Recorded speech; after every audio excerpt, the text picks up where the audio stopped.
hightailed it out of there.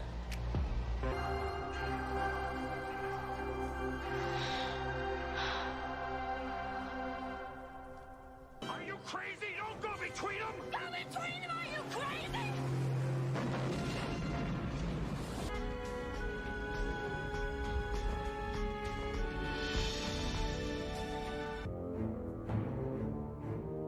Welcome to my home. Good morning. Good morning. It is another glorious Saturday. We have a lot of things to talk about, some things to go over. It is like the weekend before Christmas. I'm still waiting on today. Today, I think I'm going to wrap up like all my, not wrap up, but I'm going to finally get the rest of my Christmas haul and stuff because I went a little, not overboard like I did last month, but the sales kind of got me. So I have my shout box is coming today. So I had that. The Kino Lorber sale. I picked up a bunch of stuff through there and Arrow Video. So I got all three of those things. I got the two over here already. So I'm just waiting for that third box. And then I got a video plan today doing my Christmas sale movie haul. So I've got that going on today and tons of stuff I want to watch. And I'm going to be able to do it.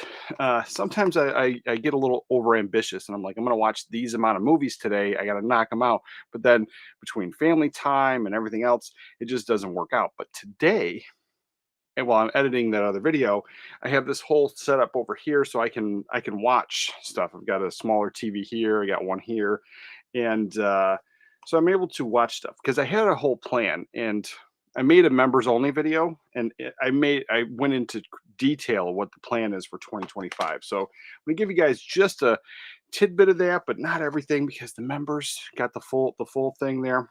And so I've amassed like a ton of DVDs. So last year I had about 200. Now I have 498. Like I have just under 500 DVDs. And I had a whole different plan last year. So this year I just finished that up. I got a video coming out this week because I spent an entire year for this one video coming up. And so I'm kind of excited about that because that's over with. And now that I'm done with that, I'm going to spend 2025 knocking out all of my DVDs and watching them, rewatching some of them. There's plenty of them like this movie here. Like this one here is one of my favorite Christmas movies.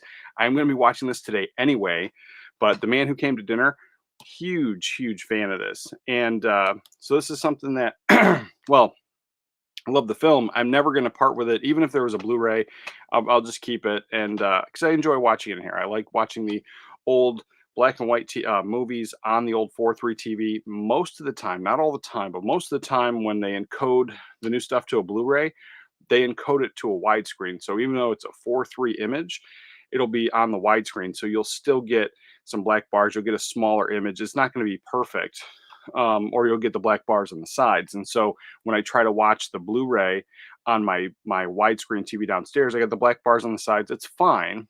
But if I watch that same Blu-ray on these older TVs, it's squished down because then you still get the black bars on the sides because it was encoded for a widescreen. So keeping these older DVDs, big fan. So I've been putting the ones I'm keeping in these red cases, and I have an entire plan to watch and rewatch stuff because in that 500 DVDs, there's a ton of them. Like most of them I've seen before, period. But there's a ton of them I didn't get through last year, and so I didn't watch that specific version of it. And there's quite a few that I just kind of missed. Like this one I picked up, Throw Mama from the Train. I haven't seen this since I was a kid, but I've had this in the collection for a little while, so I haven't revisited this. So I'm going to get through all of my DVDs, and then if I don't want it, the real plan is upgrading. So 2025 is the year of the upgrade. So that's the basic plan. Rewatching all my stuff. Is it worth keeping? Is it worth upgrading? Because there are a few DVDs, I don't have one at hand right now, that I know for a fact that I'm fine with the DVD. I'm fine with picking it up for $1. Replacing it with a $15, $20, $25 Blu-ray, it's not that kind of movie for me. And so I only have it because it was cheaper than renting it and it's worth having at that point. But to make room on the shelf for new stuff, happy to get rid of some of those or just only keep the DVD. So like this one here, I don't remember it. I don't think it's all that great.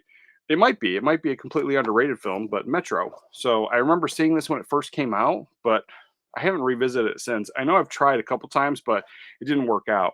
So, it's like that type of, I got a bunch of that stuff, but 100% today, without a doubt, these are my movie recommendations. And so that's what started all that. So these are my movie recommendations. And so I did pick up High Fidelity. I didn't have it in the collection. It was mentioned, I think last Saturday or the Saturday before. It was mentioned before if this came to a 4K, would I be excited? Well, I would be, but I did pick this up, and there have been some announcements. We got some announcements to talk about today and new stuff that I have picked up very recently.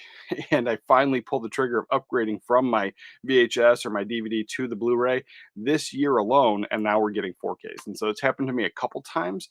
And some of those I've just passed on. I was like, the Blu-ray I got is just fine. But we have one today I'm super excited about. And I'm going to be watching this today. So I highly recommend Bird on a Wire. If you've never seen this one, it's a fan favorite. Anybody I've ever talked to that has seen this movie absolutely loves this one. But for me as a kid, growing up in the 90s, this was on TV on a Saturday afternoon. And I turned it on. And so I didn't see all the beginning stuff of this. When I actually turned it on, it was the scene where Goldie Hawn is going up a ladder and Mel Gibson's behind her and she's complaining about like not looking up her skirt. And that just kind of always stuck with me as a little kid. And I was like, I'd have looked up her skirt too, So, big fan. Love this movie, and I do love Goldie Hawn. So, especially younger Goldie Hawn, I'll watch anything she's in. Huge, huge fan. So, as we dove into that, good morning, chat. Good morning. Let's see, who do we have here? Thomas DiCarlo. All right, what did everybody watch last night? We rocked Santa Claus 2 with the kiddos. I watched Four Christmases. So big fan, love that one. I'm still knocking out my list, which is right here, of movies I have to get through. It was me challenging myself because there were movies I missed last year, and so it was So Four Christmases was last night. So we're on day 20. So tonight we're watching How the Grinch Stole Christmas. We're gonna knock out both of them, the cartoon animated one and the Jim Carrey one. So we're knocking those out today. And that's it. And then all the way to Christmas, I got my plan. And then I've been, watching random ones throughout the entire time. And then we kind of really started Christmas in the middle of November because that's when my daughter was born, and we celebrate her birthday by putting up the Christmas tree. And then as soon as we do that, Christmas movies kind of just are a free for all. But we got that. And Wilkie's Movies and Music. Good morning. Good morning, brother. All right, so we have a lot of things to talk about, some stuff to get into. We have sales still, and I'm not going to shamelessly plug my sales, but you can always get your mug, your hoodies, all that stuff. Links down below. And we did activate the membership over there. So, there's people that do the membership here on YouTube, and that's awesome. I did just upload a video on both. So I try to knock out a video, like a members only video, once a month, but we have members only content on both. And with the store memberships, it's kind of like Patreon and just kind of like here, but with the store, there's more benefits to merchandise discounts and stuff like that. So some people like that. So I chose not to do the Patreon. We're doing it through the store. All that stuff's down below. And I want to talk about Superman. So obviously it will be coming to physical media. I mean, I'd be shocked if it didn't get a 4K release at some point. So Superman, there's going to be a lot of people excited for it. I don't know how I feel about it. So growing up, obviously for me, Clark Kent, Superman, Christopher Reeve, you can't go wrong. Like that's my Superman. That's my guy. And I've watched all of the Superman movies since, but I always return to those ones from the 70s and the early 80s. So like for me, huge fan, and I do like the Richard Pryor one. I know a lot of people crap on that one, and the fourth one, I don't hate it. Like some people like absolutely hate the fourth Superman with Christopher Reeve. It's not my favorite, but I mean I remember watching it when I was a kid, so it's still, to me, it's still Superman, and it's the weakest one of the bunch. And I like the first one. I think the first one is just top notch, and a lot of people love number two. Number two grew on me. Like when I was a kid, I didn't like it at all. So that's my Superman. That's my bunch. So I'm going to watch this. I'm looking forward to it. My daughter's going to watch it. We're kind of excited. We're going to go to the theater at some point. And speaking of theater, tomorrow that's why I'm knocking out videos today. After this live stream, I got a video coming out. Will be out today. And I got stuff planned. But tomorrow we are going to the movie theater to see Christmas Vacation. There's a like a morning matinee in my area, and they're playing Christmas Vacation. So we're going to see that. That'll be the first time I ever saw it in theaters. But I mean, that's a movie I've seen a million times. Absolutely love it. So we're really looking forward to that. And that's pretty much what we're doing. But yeah, so the Superman one, we're going to see it in theaters. But I, not that I don't have high hopes, but I haven't really been into the new modern Marvel, modern superhero movies. And then this one just feels like those Marvel movies where I want Superman, I want a Superman story, and I mean, give me a new character too. Like I just want a new character. We don't need to rehash Superman every couple years. Like we just had one. I just That's just my thing, but I digress. They're giving us the movie. If I were getting that movie anyway, I would rather see something like, it seemed like there was like going to be this setup for a whole new universe kind of thing, and I don't want that. I want a standalone Superman movie. If it ties into a bigger universe, fine. But if you remember when the Tobey Maguire Spider-Mans came out, in those movies they had like the little Easter eggs and the hints, and this character eventually turns into this character. And so you had some character introduction. It was very subtle, and if you knew the lore, you knew the comic book stuff, you get it. You and the audience when you're watching the movie usually kind of gets it. Not everybody does, but that's there. And so give me that.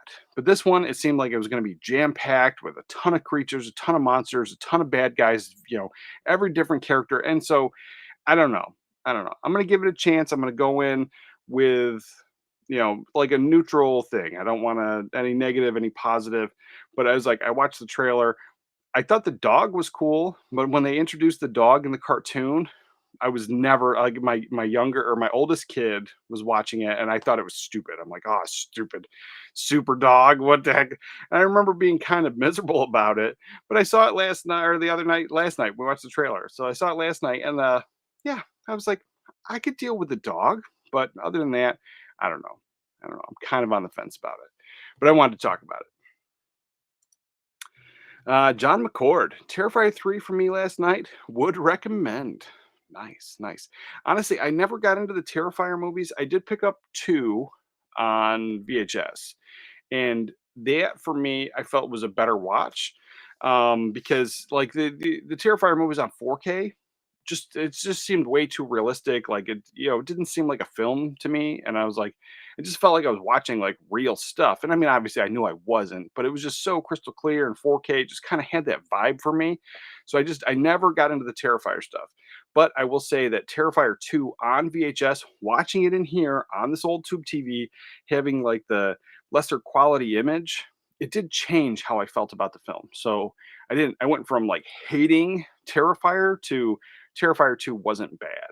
So I did kind of have that. And so I think if I had that experience with the first one, maybe I'd have that same kind of thought, all around. But on the 4K, it was just too realistic for me. And I was like, I get that, if you like it, you like it. Totally get down on it. But for me, I was just like, it's just not. And I love slasher films. I really do. I like, all-time favorite Halloween. I'll watch that. I'll watch that even not in October. Nightmare on Elm Street. Big fan. So like, slashers are good. I was like, that one just felt like I was watching real stuff. Let's see. Blue Corner. At least it's out of Snyder's hands, and that is something I'm looking forward to. So, like I said, I am open to it, and I was like, not knocking Gunn at all. I liked some of the stuff he did, like Guardians of the Galaxy. I was a fan. I liked it. I loved that stuff. But like the MCU as a whole, I didn't need it all. And that's the thing is about movies is what they did and with the MCU, what they did, and we're not here to talk about the MCU today, but like what they did was they did an amazing endeavor. They tied all those films together. I think it was like 21 films where most people felt obligated to watch the next one, and it was like this whole big giant thing and this whole world that they built. And it was really cool, and it did exactly what it needed to do, which was make a ton of money. But on the rewatchability side of it, most people are going to have their favorites. And then for me, I have that OCD thing. Like they're all tied together. So if I want to watch Ant-Man, I feel like I got to start at the beginning and watch Iron Man and then watch them all the way through. But then I was like, by the time I get like a couple in, I'm kind of bored. And we tried that. So those movies sat on my shelf for years collecting dust. I got rid of them, save for a few. Like my daughter absolutely loves Spider-Man. So she refused to let us get rid of the Spider-Man movies. But then, so we have all of them. We have the Garfield ones, the Tobey Maguire ones, and those what is Tom Holland one. So we got those. But then in as a all the rest, I really personally only liked Ant-Man, Guardians of the Galaxy. I liked the first Thor, and it's probably because Natalie Portman was in it. Um, and Iron Man. I liked the first Iron Man, and but other than that, like I could care less about most of those other films. For me, they were like one and done popcorn flicks. And every time I brought it up, like people would argue with me and tell me how wrong I was, and they're the greatest films ever. I said, "See you in 40 years." People are still talking about Star Wars 40 years later. Nobody's going to care about these movies in 40 years. You're going to like it. You're going to have nostalgia. Fine, cool, love it, great. But these are popcorn flicks, and the majority of the audience, they just went to them. Yeah, so I'm kind of done with superhero movies, and I think that's the reason. There's definitely something to watching movies on old school TVs. Oh, for sure, for sure. All right, so this morning we have, so I talked about Superman. There's that. So then sales. There is some deals over here on Blu-ray.com and all the sales. This is something that um, kind of gets overshadowed. They do these weekly sales. You usually be able to check them out, but it got overshadowed with Black Friday stuff, the Christmas sales, all that stuff. And like I said, I got my last Christmas sale box coming in, so got that video coming soon. Soon, I just got the email as I sat down that is out for delivery. But this right here. So we're going to share this screen. And then, I did, obviously not everybody celebrates, but it is the weekend before Christmas. I'm excited. So Merry Christmas to everybody if you celebrate that. And if you don't, happy holidays or whatever, or just have a great weekend. So we got that going on. So I did want to, I kind of like overshadowed that a little bit, but it is the weekend before Christmas and I'm excited. And I have been watching nothing but Christmas movies. So it's like, not that I'm on overload, but I am diving into like my Saturday watches. There's no real Christmas movies here. So, but anyway, so we're diving into this. We have these are the sales. So Blu-ray.com, and we go to best deals. So let's see. These don't seem like best deals. They seem like I feel like I had some cheaper ones earlier. Yeah, $46 on that price tag for Willow. It does not seem like a deal at all. Yeah, when I pulled this up earlier, let me refresh this because when I pulled this up earlier, I feel there was some less expensive stuff. Um, oh, there it is. Lowest prices. That's what it was. Okay, so here we go. So yeah, for if you're looking for honest to God sales and saving some money, picking up some Blu-rays. We talk about it all the time. I feel that some Blu-rays. Oh my God, children. Okay, let's see. Hold on one second. Somebody needs something. Yeah.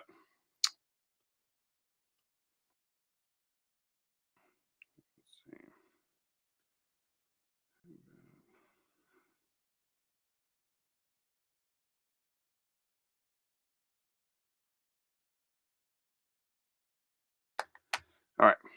So should be good now. All right. So as we get into that, so there's definitely some stuff on sale. Blu-rays. Oh, let me fix this. I always hate when I'm up there. There we go. So I feel that Blu-rays are really good, and obviously there's some early Blu-rays that could really take advantage of the 4K format or a restoration or something like that. But many of these Blu-rays I have in my collection, and I'm happy with them. Like some of them, granted, if they get a 4K, I'd probably grab them day one. All-time favorite movies, they work for me. But Fool's Gold, I love this movie for $5. That's one hell of a pickup. Me personally, I probably would eventually get the 4K, but if I didn't have this in my collection, $5 for that would be great. Let's see. Some of these other ones. Steven Seagal movie for $5, great. $5 for Pikachu on Blu-ray. My daughter really got into that. I missed that whole Pokemon scene, but Reservoir Dogs, Arrival. I never got into Arrival either. I was not a big Alien guy, but Repo of the Genetic Opera, that is something of a very interesting movie. I have it, and I was watching Repo Men, which is a different one with Jude Law and Forrest Whitaker. That's a different movie, really good. And somebody's like, you got to watch Repo of the Genetic Opera. So basically, it's this musical opera where they're removing body parts from people. They're stealing body parts back, repossessing them. So it's a very interesting movie, needless to say, but I've only watched it a few times. My wife will not watch it, and it's one of those things that I've just kind of put off because my youngest is still always around. And yeah, that's one for $6. If you're into some weird, creepy stuff, you want to see something that's not really your mainstream movie, I'd check that one out. But it is an opera. It's a musical opera, and they're taking the body parts out. So it's a definitely one that I don't know why I have it in my collection, but it's worth watching. I mean, I've watched it a couple times, and I have a good time every time. But it's an oddball movie for sure. Serpico, that's a classic '70s film there. But you got Patriot Games. We still only have Patriot Games on DVD, so I'll be looking forward to getting the 4K on that because my wife likes it. But for the Blu-ray, not a bad deal. So yeah, there's definitely some great deals to be had. Check out this Blu-ray.com. They always have this stuff.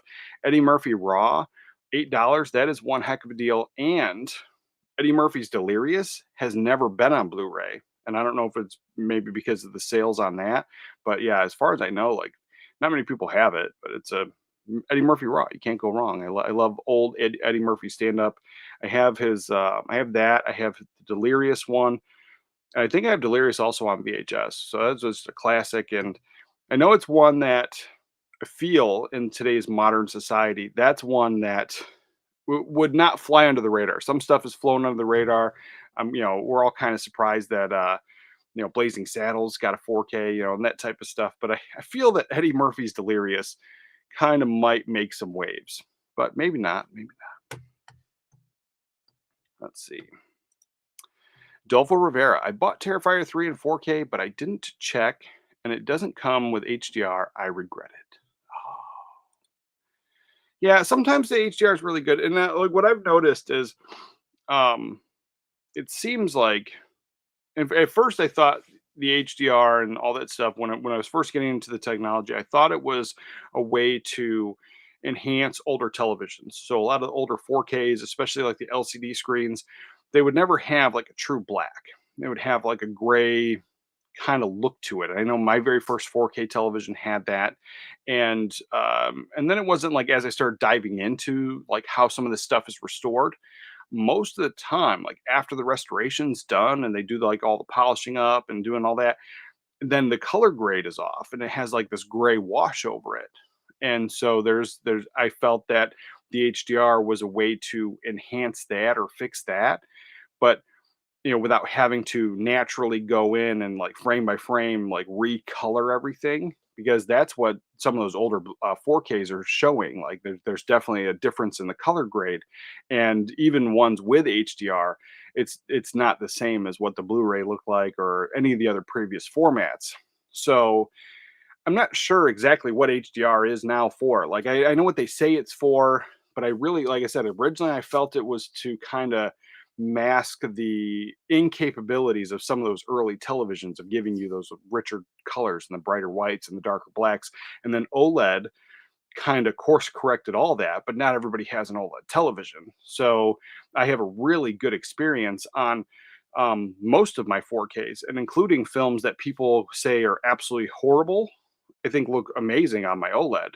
So I think that technology has come a long way and done that. So I'm not really sure. So I was like, I think it might be actually kind of both. Like now I feel it's like a course correction of if they didn't recolor the entire film after the restoration and kind of do that. Because Snatch, no matter what I do, the Snatch 4K does not look color wise. Like the 4K is flawless. I think it's a beautiful picture. But color wise, even if I adjust my contrast and everything, like if I crank my contrast way up, I can get like a halfway decent, enjoyable picture for color wise. But most of the time, like if I have it set where I have for all of the rest of my films to get a good experience, then when I watch Snatch, like there's definitely several scenes where there's a noticeable, like almost like a gray wash or tint over it. Like I'm wearing sunglasses, like even the outside sunny shots, like the very first time you see Brad Pitt when he pops up from behind the car, like that's a brighter, sunnier scene. They're outside. Like I understand it's in the UK and it's kind of gloomy, but generally, like on all the other formats, that's the way it is. So yeah, it's just something I was like, some people really swear by it and some people don't. And that's just an interesting thing that you were very disappointed by not having it. And I was like, I don't know if you can elaborate why you were disappointed, but like, I have definitely had conversations and like people in comments are like, "Oh, the Dolby Vision or the HDR is what ruined my picture." And then like I'm like, "Well, there's no point in having a conversation because like you don't want to listen. You just want to tell me that your stuff's ruined because of that." So, yeah, so I was like, I'd be very curious to know why you were disappointed by it. Da-da-da-da. What do we got? Adolfo Rivera says, "I'm gonna buy the Umbrella Edition." Yeah, that's something that I was like, that's something that there's been so many editions. Like, it's easy to grab something and not even realize. Arthur, so glad that Constantine Steelbook art was updated. Phew. Yeah, we're going to talk about that too. That is on the list of things. And I ended up picking up the UK premium box set. So that's what I have on pre order. Looking forward to that. And I don't know what happened with it. So, if you've been doing this for a long time, you know that when anytime artwork is to be determined or not quite, solid, most of the time we get the original artwork, whatever they were saying was like placeholder artwork. But this one, it seemed like everyone complained about it, and then magically we got something different. Like it didn't seem like, it's like it just like thinking about how many times this has happened in the past. Like every single time that we get a different version of a movie and the artwork's not finalized, it's almost always like I can't remember a single time where I'm like, "Oh, damn, that's really cool art." Like after that, except for Constantine is like a very recent one. So yeah, I'm glad it's happening. I'm super excited, and I don't know if it was people complaining on social media. I've heard a lot of people say how ugly it was and boring, and myself, I was like that boring black plain with it. It was just very low effort, lackluster. But yes, glad. And then the box art that's coming for the slipcase, the premium edition from the UK. I like that too. I'm super excited about it. Let's see. And Adolfo Rivera says, "Is the picture uh is the picture is not as colorful as I like. I like my movies to be saturated." Yeah, no, and that's the point of it. So I think that's the point of it. But like, um, I have, and I was like, I don't know, like, what TV or system you're running, but I have the OLED, and there are films that, and I like saturation too. I do amp my stuff up. So like, if it's set like the colors are naturally set at 60 for like the color, I usually amp it up by like 2 or 4. And so right now I know that my vivid setting is at 64, but if I hit default reset, it automatically goes to 60. So I do amp up my reds a little bit. So I like saturation too. But other than that, like for the most part, like there's a few of the older 4Ks that have that, but there's a few that don't have any HDR at all. And I haven't had a huge issue, but like I've gone through and I set, you got the different modes in your TV. So vivid, then there's like a cinema mode, and sometimes there's a game mode. There's different modes in your TV, and they've been doing that pretty much since I was a kid. And I've gotten in the habit, even back with these old tube TVs, got in the habit of finding certain movies that maybe I didn't think looked as good or whatever, and setting the colors to that specific thing to give me a really good picture on that film. And so I know it's kind of like a workaround, and maybe it's not for everybody, but I generally go through and there's certain movies that I'll switch the format, and so that there's a way that I can get a better picture. And so instead of chalking up a film to being crap, I'm able to get a better picture out of it. It's by some of them have like really low contrast and some of them are higher. And in general, I switched there because like there was what was that? Do I have it around? Legends of the Fall. So I picked up Legends of the Fall. I haven't done a video on it yet, but that 4K, and I just watched Never Ending Story, and I went through the gamut, watching the Blu-ray, switching back and forth, watching my old Blu-ray, doing that whole thing for the video, and I had no issues with having to change anything or adjust colors or contrast or anything. I thought it was a good picture all around, and switching from vivid to Dolby Vision Bright, Dolby Vision Dark. And I know not everybody has that feature on their TV, but it was decent. And from Dolby Vision Bright to Dolby Vision Dark on the Never Ending Story was like a very slight noticeable brightness enhance, and like it has that. So when I have the sun and it comes into the window and it doesn't wash out the screen, I think that's the whole purpose of the feature. But that's what I use it for.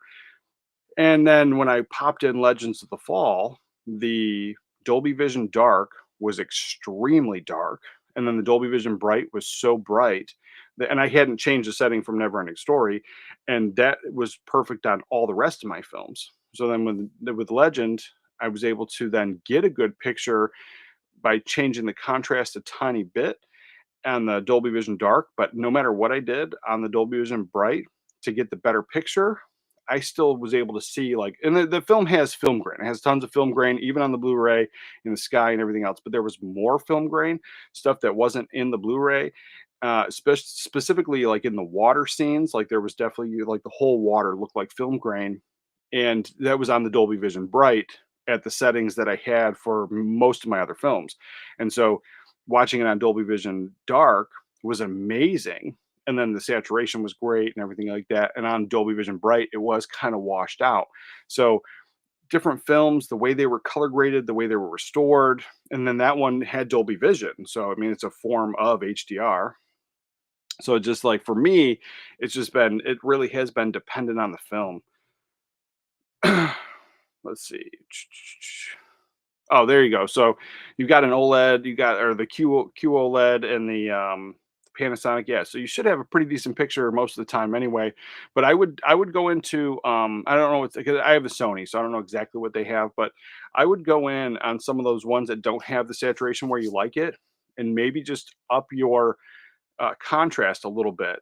And so it's not so dark on one of those settings, like one, whether it is vivid or cinema mode or one of those modes, change that on one of the films that you don't think is perfect, and just see what you think. Like obviously you could totally say it doesn't work for you and chalk it up to those are crap and whatever, but I would suggest that first. Because then like I said, I noticed like a huge difference. And then with Legends of the Fall, like I said, on the one setting it was beautiful, absolutely beautiful, but it was after I adjusted the contrast a little bit. Blue Corner says, at least they got updated. We finally got the Pusher trilogy on 4K here in Denmark, and it's just a bland red box with the title in the white front. Oh, yeah. Yeah, I was like, that's one thing. If I'm looking forward to a movie and it just has boring box or boring plain artwork, I'm not a fan. And this is something that, I've talked about before. Like, I think this is kind of interesting, but I was like, you can see it over there. I'm not going to go get it. Let's see. We don't need to see these sales anymore. I'll take this down. So they're on the floor. So that seems like old times. You got Goldie Hawn, she's laying in bed. You got Chevy Chase on the floor. You got a dog. You got artwork there. And then this is the DVD. Like this is horrible.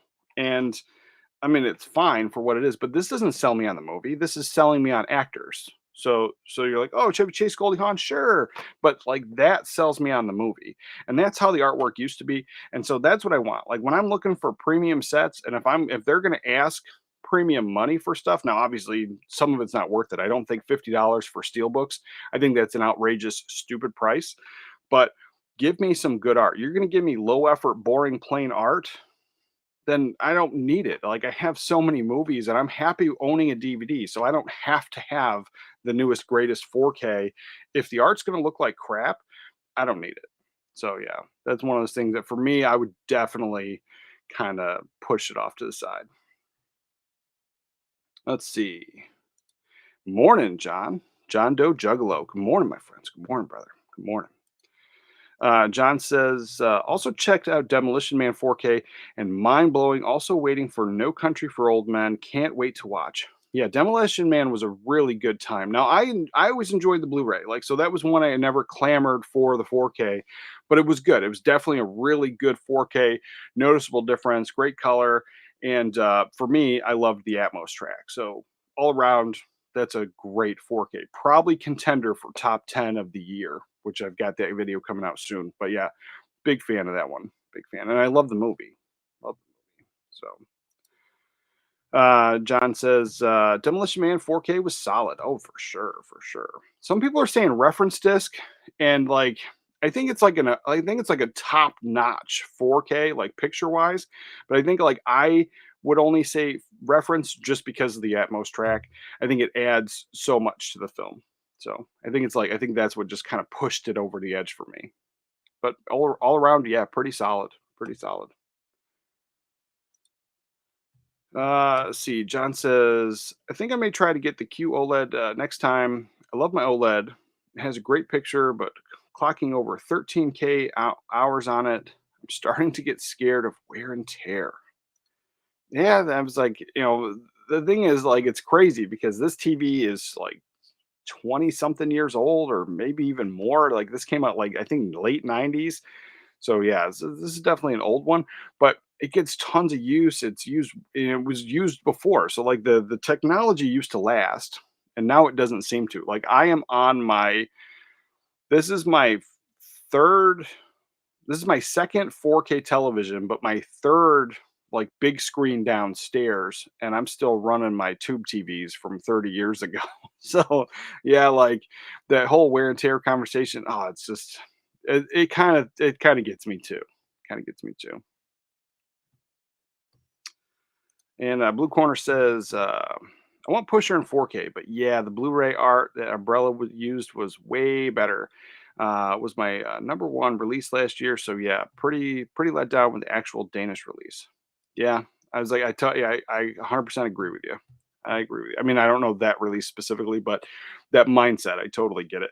There have been quite a few Blu-rays that I've kept just because for me there was no point in upgrading like for a small uptick in quality. Now if I only had the VHS, of course, yeah, sure, I'll pick up the 4K, but you know I'm keeping my Blu-ray on a lot of those. So there's that. Let's see what else we got. We got ha ha ha. We're here to do a show. I forgot the sale was covering up. All right, so yeah, we have a lot of things that are coming out. So this week alone, there's stuff coming out. Things I'm excited for, but then the stuff like I ended up missing because I ended up diving into those Christmas sales. So I got suckered into those Christmas sales. So I got some stuff coming. I've talked about that before, but then I forgot Seinfeld was coming out. So that's something that's going to have to wait now because then January I've got the Imprint Bewitched and I Dream of Jeannie sets coming. So that's eating a bit of my budget. So I'm gonna end up having to wait on Seinfeld for a little bit. But something I really wanted. I only had these on DVD, and I didn't have the full collection. I only have like 1 through 6 of Seinfeld. So yeah, I think there was 9 seasons of that. Yeah, so it's something I really need to get a hold of. So this is something. These are the ones that came out this week. Let's see, what do we got? So yeah, this week so we have Demolition Man. I did pick that one up.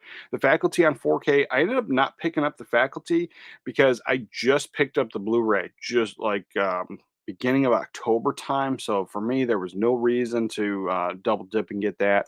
We have the John Wayne Searchers movie, the 4K and the Blu-ray box sets of Seinfeld. I mean, the Blu-ray would probably be fine, but at that point, I'm picking it up. I'm gonna get the 4K, but it's just a matter of time now. Like I forgot that it was there. The Holdovers is actually in my shout box being delivered today, so looking forward to that. Stir of Echoes is one. It's another one of those ones that I have the imprint version. Very happy with the artwork.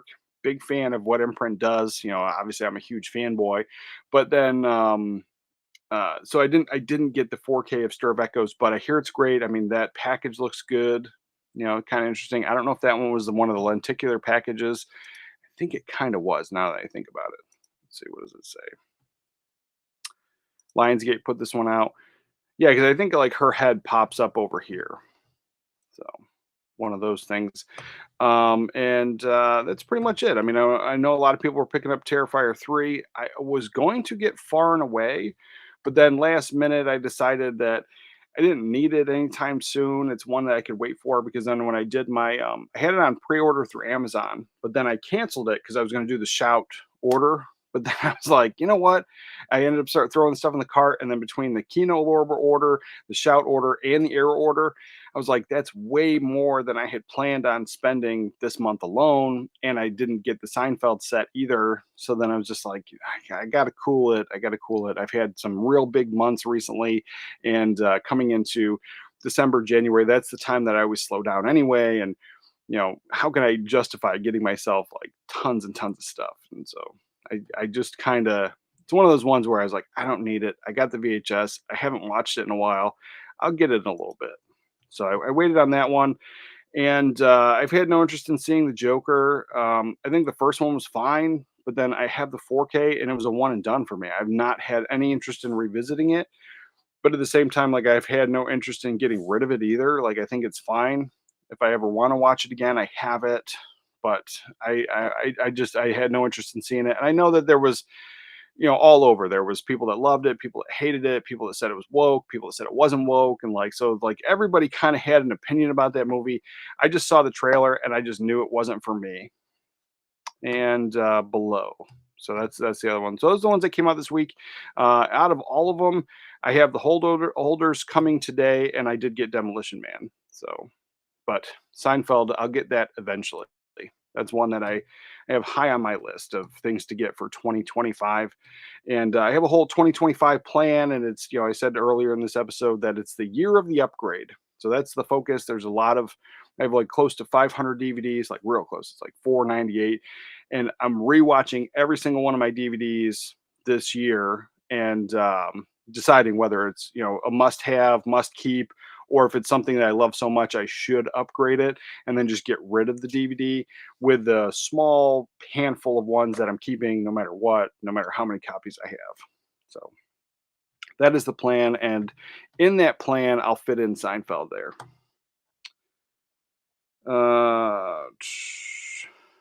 Let's see. What do we got? Let me get caught up with this chat here. Let's see. John says, "Yeah, I'm not worried at all about my tube TV. I was able to clock the hours used it on it over 10,000 on it. Wow. It's only let's see. It's I think RCA. I don't know what you said there. I've had as an adult, my OLED is my second high-end 4K TV since 2016. Yeah, and that was the thing. And the thing is, I didn't love my first 4K. Now we bought it because it was one of those things where my wife is hard, and I've said this before. It's like she doesn't like to spend money. So if I spent $5 on this, or I spent $35 on this, to her it's the same amount of money. Like she doesn't care. So you're spending money that's stupid and it's a waste, and it's a thing. So to splurge on a big TV or something like that was just never really something I thought she would do. But that Samsung put out the curved TV a few years ago, and for whatever reason that just kind of sucked her in, and she just had to have it. And I hated it. I absolutely hated it. I thought the picture wasn't as good because before we had a plasma, and so the plasma was only a 1080p, and that's in here now. And it was a 50-inch, so it was a little bit smaller. And she wanted this 65-inch TV because she wanted to watch football on this curved TV, and that technology sold her. And I was like, it's kind of cool looking, but it's not. I don't know. And then the everything was kind of washed down gray because it was an old LCD. It didn't have Dolby Vision. It didn't have HDR, so it didn't have all that stuff. So I was very disappointed. And like watching any of my Blu-rays, even watching a 4K movie on the plasma TV, had a better image than watching anything on the 4K TV. And so like I really wasn't a fan. So she went on deployment, and I'm sitting there watching TV, and won't you know, the damn thing literally lights on fire. Like I'm just watching it, and then I hear like a pop, and I see smoke coming out of the back of it, but the TV's still playing. So I turn it off, I unplug it, I let it cool off, and I thought maybe like because like the whole story of like there's a bug in your system, that comes from like an actual bug, like getting into a circuit and then frying, and it like screwed up like one of the first computers or something. Like that's the whole story of it. So in my brain, I instantly was like, oh, maybe like a fly or something got it. You never know. And so I ended up taking the back panel off. I couldn't see anything. I couldn't see burn marks. I couldn't see like where it charred. I couldn't see anything. And then so I was like, all right, whatever. I put it back. I turn it on, and then it lasted for about 30 minutes or so, and then all of a sudden I hear the same thing. It's like pop, pop, pop, and then smoke, and it just started like pouring out of the back, and like the whole thing smelled. But then in that time, it actually like turned off the screen, and I was like, oh shit. So then I told her, but I had been complaining about the TV the whole time we owned it, and so she kind of didn't believe me that I didn't just throw it away. I'm like, I wouldn't, like, it's a waste of money. So then we went without a 4K TV for a year.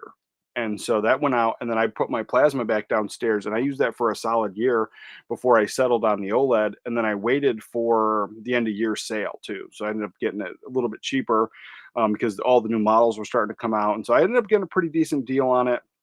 And I waited, but yeah, I definitely went without a year because my TV was on fire. But yeah, these old tube TVs, man, they just take a lick and keep on kicking. Let's see. John says, my wife went to our Big Lots yesterday and cleaned out some of their blues. I'll know what she got me on Wednesday. Nice, nice. Blue Corner says Transformers 1 is really good. Yeah, I'll check it out. Like, I mean, it was definitely it was a no rush one for me. I'll check it out. But my daughter gets into some of that stuff, but man, she's like, my daughter's a full girl. Like, she's all dresses, necklaces. Like, the only toys that she's ever really played with to this day is still like her kitchen stuff, cooking, like all that stuff. But when you put in any action movie, she then goes into like boy mode and like starts wanting to fight and jump around and play around. And so like I not that I don't, but I was like something like that. Like, I'm like, if I want to watch something for the first time, I almost have to watch it without her. And then like after, because like she's just gonna be bouncing off the sofa and it's all those things. So yeah, Transformers 1 was not high on my list, but I was definitely intrigued. So I'll check it out based on your recommendation for sure. John says, no, Seinfeld should not be bought on Blu-ray. The blue set is all messed up on aspect ratio. 4K has the true aspect ratio. Seinfeld is pan and scan and is not a good way to watch it. Wow. Okay. Well, I mean, I'm getting the 4K anyway. Like, that's the thing. But yeah, I didn't know that. I didn't know. I know that people were complaining about the Friends 4K, which is still also on my list. So that's another 2024 thing I have to do. Friends is one of my all-time favorites, which it normally sits down there. But I have a whole video that I'm working on right now with those Friends DVDs. So yeah, Friends is another one that I got to pick up next year. It's just one of those pricier things, and I would love to get the UK version, but I mean, I would obviously, get whatever one. I'm gonna be very happy, but like for package aesthetics and package design, yeah, I like the UK version. Let's see. He says, that's my goal for next year to upgrade my DVDs so that that can be upgraded and do the color cases, which I got the idea from you. Yeah, sweet. That's awesome. It's awesome. Yeah. So yeah, and I said that earlier. So like in this room, I have like a whole shelf over there, and I have like a couple hundred, at least 100, but like I'm thinking it's closer to a couple hundred DVDs that are in this room that have just never got a Blu-ray. And I got that video coming out, and I was debating, like I was thinking about just knocking out like 10, but I think I might just knock out all of them, all the ones that I have, like coming into 2025. Like, these are movies that need a Blu-ray, and some of them probably don't. But I was like, I've got probably good, well, at least over 100 of them. But then downstairs, I have quite a few, probably close to 300 movies downstairs of my DVDs that they either have a Blu-ray or at least a 4K. And so all of those are upgradable. So that's something that, yeah, definitely spending the entire year working on that. But yeah, and then I do the colored cases on a lot of things, but man, for whatever reason, these red cases on like 99% of all the movies that I put these red cases in, they just really pop. Like this one specifically, like there's more movies than I thought that have like the red lettering and stuff. Like, they just, like, this one would pop too with the red, but then clearly this one, like, so it's just one of those things. Oh, and speaking of that, I don't know how I'm going to do it. So not today. We're not going to do it today. It's Christmas. There's so much going on. I know it's going to get forgotten about, but I have quite a few movies. I've got Barbarella. This one here I'm going to show you, Crimson Peak, the Arrow version, and like a couple other movies. I've got a Twilight Time movie of that. I have the movie, and I just don't feel. I feel that they're worth not giving to the used bookstore. Like I don't want to give these to Goodwill. I don't want it. So I was thinking about maybe doing the giveaways in January. I've never really done that. I mean, I did it once before a couple years ago with comic books because that was pretty much the people that kept showing up was comic book people. But I'm a movie guy. I've always been a movie guy, and so it just kind of it was a weird how that audience kind of worked out. But so this one I picked up, but I had it, so I'm kind of mad at myself. I somehow or other I never scanned this into my phone app. So when I was sitting here, instead of walking over there to the shelf to double check, I was like, you know what? I haven't seen that movie in forever. I probably don't have it. And so I look at my phone app and I didn't have it. It wasn't scanned in. And it's Strange Bedfellows with Rock Hudson and Gina Lolo Brigida, whatever, however you're saying her name. This is just a fun movie. I know it's not for everybody because it's a 60s film, but I love it. And yeah, I just freaking so this is coming to me in the Kino box. And so that's the version I'll get. I'll give the sealed, complete sealed. But the other ones I'm talking about, I opened them. They were used. I had them for years, and then I did the upgrade. So yeah, I was like, I don't know if you guys would be interested, but I think I want to just I think I'd rather give them away to collectors, people that might appreciate them or would be interested in them. So that's one that's got it. I don't know because I just hate to give it away to the used bookstore or because you never know. Like a lot of times I'm always in there and I'm seeing the eBay scalpers. And I'm seeing the people that are literally scanning their eBay phone or their phone or eBay on their phone as they're looking at all the movies. And they got like armfuls, and I'm just like, if I dumped these boutique labels off, those are good. That's where that's going. Those are going to eBay. I don't think those are going to people that actually care. So yeah, I think we'll do that in January because I know I double dipped on that one and that's stupid because I should have just walked over there and looked at it. Arthur says, I know when Netflix had Seinfeld in 4K, they had to crop episodes to achieve the 16:9 ratio. Do we know if the new 4K UHD set strategy was the same? That I don't know. That's the thing. I don't know. That's the first I heard that there was an aspect ratio. We're gonna see. Seinfeld.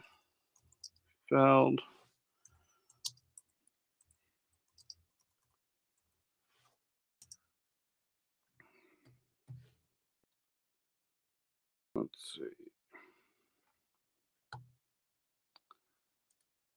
It says, I think it says 133.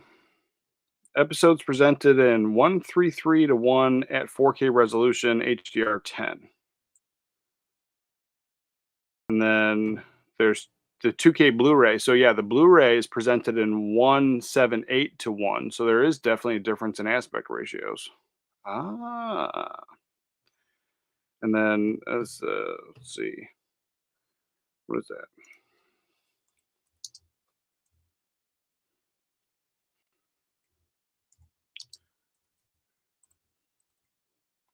Oh, let's see. What is that? That's 133.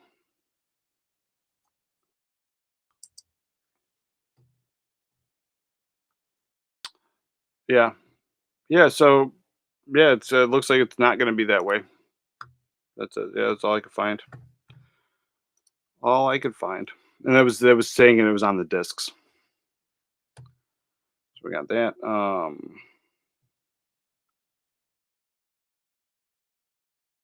Yeah. Yeah, he's saying it's 4K is correct. So yeah, that's I'm picking that one up. I'm picking that one up anyway. I think I have around 200 DVDs that are stuck on that format, but about the same amount of ones that I can upgrade to. So plus more things are coming to the Blu-ray 4K for the first time. Oh yeah, that's the thing. So obviously that's the goal in 2024. That's the goal. If there's any of my DVDs or VHS, if I've never picked it up and upgraded, and it's for me it's 100% worth having the better format because there's definitely some VHS and DVDs that I have in this room that I have for the sole purpose of it was cheaper than a rental and the movie's fine and I enjoy having it for that. But for me it was never a 15, 20, $25 purchase. Like I didn't want to own it at that and the amount of times I watch it. So like I've said before, I treat this room like a library. I treat my collection like a library, and I like having the access to them because if I ever did want to watch it, I don't want to pay $6 to rent it. I don't want to track one down. I like having access to it. And so there are definitely some movies, some DVDs, some VHS that if I needed to make room, I would easily part with. There's quite a few of them that just pretty much were like one and done movies, but I didn't mind having at that price point. But yeah, that's the 100% the goal. If there's a new 4K or at least or a Blu-ray announcement, if there's one of those, something that had never got an upgrade, that takes priority over everything. But on in general, I'm going to try to knock out at least 5 movies every month, and just do solid upgrades on them. Because like last year, I did it. I wanted to do it last year, but then I got busy with everything else, and then everything else that was coming in, and just kind of, my upgrades were kind of as they were coming or if there was a sale, but I'm purposefully going to go through them and make sure that I 100% want them. So yeah, that's pretty solid. Pretty solid thinking, I think. So that's what's coming out this week. So January, we have a couple things. So this one is coming out of Film Masters. Let's see, that's not the right one. I think that's the Arrow video. Let's see. Yeah. All right. So we'll go to that. We'll go to that one in a second. But anyway, so this one got brought up. So this is the Arrow video, and so this is their announcement. So this is the one thing I'm excited for. Now, this is a perfect example of something that I I didn't upgrade right away back in the day, and I waited so long, and I only had it I think on VHS. I don't know if I even had the DVD. I might have, and it was Deep Blue Sea. So out of all of the Arrow video announcements, 100% I'm getting Deep Blue Sea. But then I'm kind of interested in this one as well. So this one here is play something. Play it cool. So this one here, Japanese cinema from the 70s. I'm very intrigued. I watched the trailer and it doesn't it's definitely very Japanese. If you watched any of the foreign films, you watch any Japanese stuff, you kind of get that vibe. But it says it's like a crime movie. It says action crime drama foreign is what it's listed under. But when I watch it, it has some things that I laughed at. So interested in that one. Like there was a scene, and I'm not gonna play the trailer, but when you watch the trailer, there's a man who's given this this girl, she's naked, but she has like I think a towel on her bottom half, and so he's gonna give her a massage, but he starts like groping her like in a comical way. Like it definitely was played for laughs. Like he kind of falls on her, he's like squeezing her butt, and it's just like the whole thing was kind of funny. And I don't know if it's just kind of like the Japanese culture from that time and just kind of how it played because it doesn't come across at all. Like when you look up the film, it never ever says that it's a comedy or even like dark comedy or satire. It doesn't come up in any of those categories. So it just kind of, I thought it was interesting. It's definitely interesting enough for me to watch it, and I love foreign cinema, and getting more Japanese cinema, I'll grab it. I'm definitely interested in that one. So then the other thing that there's a couple things that are coming out. We have Dress to Kill. Now this is something the new 4K restoration. Big fan. The movie's fine. I love. I'm big fan of Arrow and the restorations, and there's that. But the movie I think is fine. I have the indicator version. I just picked it up very recently, within the last year or two, and so it's one of those things that I don't need to upgrade. I've got the indicator version, but that I think is a solid film for the 4K. I know quite a few people have been talking about it. This one here, George Segal, The Terminal Man, is another one that a lot of people are talking about. So it's on my radar, but something I have never seen. But I do love 70s cinema, so that's definitely something on my radar. But I think for March, the two films I'm going to get Play It Cool and this clearly, and I'm going to go with the 4K. But this is one that I literally just upgraded. So I had, like I said, I had the VHS for ever, and maybe I had the DVD, I just don't remember. But then this year alone, I picked up the Blu-ray finally. And it was on sale. I think Groove.com was having it. It was $15 on their website, but through eBay, they also have a store on eBay. So Groove, and it came from Groove, it came shipped from them and everything, and it just happened to be $10 there. So I just picked it up, but I need this. I love the artwork on here, but I don't love all the artwork. So I love the cover art here, but what is this? So the art here with the shark, I like the colors, but I'm not a huge fan. So for me, I'm switching back to the original movie poster. But the artwork we're getting on the slip box, I love it. I love the color palette. I love the artwork. It just kind of reminiscent of like 80s artwork on some of those movies, but with like this, not really neon, but kind of like neon too. Big fan. So yeah, that Deep Blue Sea, that's a day one purchase for me. Day one purchase. Let's see, what do we got? Then, so we got that in January. In February, My Girl is coming out. So this is one that it's another one I only have on the VHS. So 100%. This is a day one. So February 25th that's coming out. And this is one that I remember being a kid in the 90s, and this came out after Home Alone, I'm pretty sure. It came out like 91. What was that? Yeah, 91. So it came out right after Home Alone, and I remember all the kids were talking about it. And this is one that my mom was like, "You don't need to watch that." Like all the kids, like people thought that he really died, and you don't need it. And I was like, "Who cares? Thanks for ruining the movie for me, but who cares?" And I wanted to see it. And I was probably about Macaulay Culkin's age when that movie came out.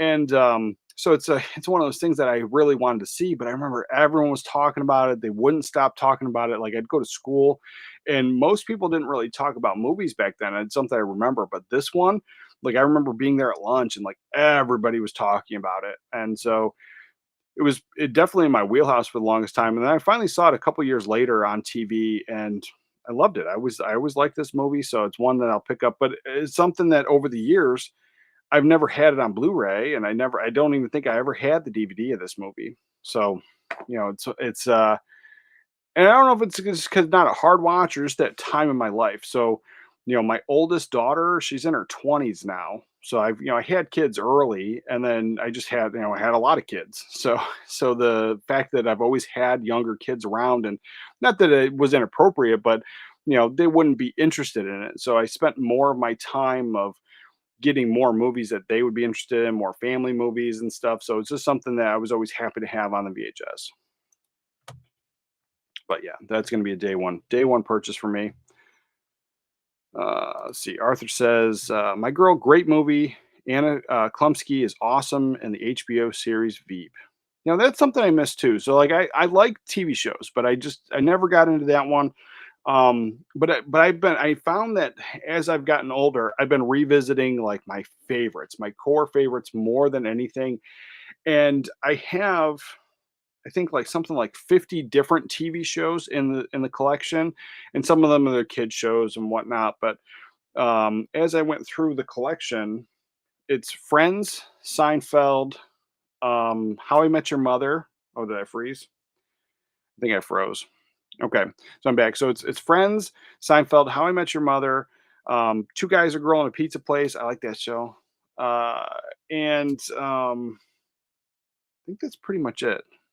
Perfect Strangers. I watch TGIF. We recreated it here in the house, and so every Friday we watch those TGIF shows. So I like all those too, but like my favorite one is Perfect Strangers. So like those are like my core favorite TV shows that I watch all the time. I'll rewatch them anytime, and that doesn't matter. But then like I just started rewatching Nip Tuck, and I started rewatching Sopranos. So there's other shows I like, but yeah, Veep. I just kind of completely missed that one. The House of Cards everyone was gotten into like years ago. I missed that one. I watched some of the newer stuff, but it never has that same vibe for me. The revisability, the rewatchability. So yeah, I've been sticking to those. But Veep is something I might check out. I might check out one day. Yeah, but big fan of that. Looking forward to. Yeah, that's gonna be day one, I think. So we got that. Also, this is one that I've heard a lot lately that, because this one was supposed to come out a while ago. So this one has been talked about for quite a bit. It was, for the longest time, it was the rumors that it was being restored and coming out. It's something that I just don't get. Because I liked it when I was a kid. I watched it only once. So I've only ever seen the movie once. And I liked it. But I was like, I also knew that I was a kid that, wasn't normal. Like I remember like I was watching weird, they weren't necessarily weird, but like all my friends were outside playing. And if I watched any of these movies, they just didn't care. And so like at a young age, I was watching movies that would, appeal more to adults and not really like didn't have adult themes, but just most kids found boring. So this is something that I know I watched as a kid, but then I've never revisited it. And the fact that like I've heard people talking about it recently, and then some people have been kind of excited for it, it just kind of throws me off a little bit. And so it's something that one, I'm not going to pick it up day one, but it's on my radar. It's something I don't have in the collection, so I would like to grab it at some point. And it's Amadeus. I kind of like the artwork for it. It's kind of simple. I'm into it. I hate the big ugly banner. I say that all the time, but lately my Blu-rays and 4Ks, not all of them, the big ugly banner is not on the actual Blu-ray. It's only on the slipcover. So that if that's the way that they do it, then that's fine. But I hate that big ugly banner, especially when they do it twice. And I don't think I have it around here. Oh, I do. This is something. Big pet peeve, and I don't understand. Like I don't understand this stupid big ugly banner. I'll make myself bigger. So game night says 4K Ultra HD up here. It says it in the big ugly banner. There's no Blu-ray. There's no DVD. There's no digital code. So what is the point of the big ugly banner just to say it again? Like that is the dumbest thing ever. Ah, pisses me off. I hate it. I think it's ugly. It takes away from the artwork. That's just, I know it's me. It's a stupid pet peeve. But yeah, the Amadeus thing, I'd definitely pick it up. I hate the big ugly banner. Kind of hoping that they don't put it on the regular cover because my slip covers for standard releases go in this box. I don't care to have them on the shelf. Just the wear and tear alone is just not worth it for me.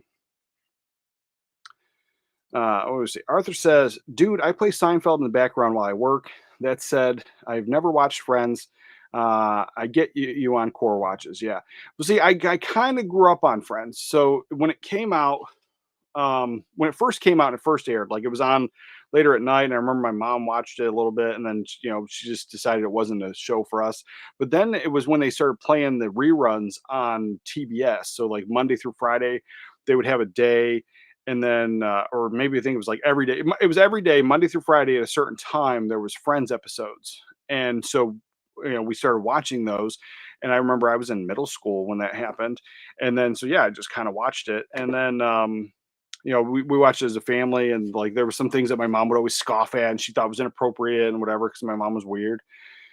And then yeah, so I kind of grew up with it, and then like yeah, when it finally ended, I remember it was like right before, right around when I had my first kid, and then yeah, so I mean, it was just that when I first got my first apartment and I moved out of my house right after high school, that was about the time that the first two seasons were out on DVD, and so I picked those up and I binge watched those.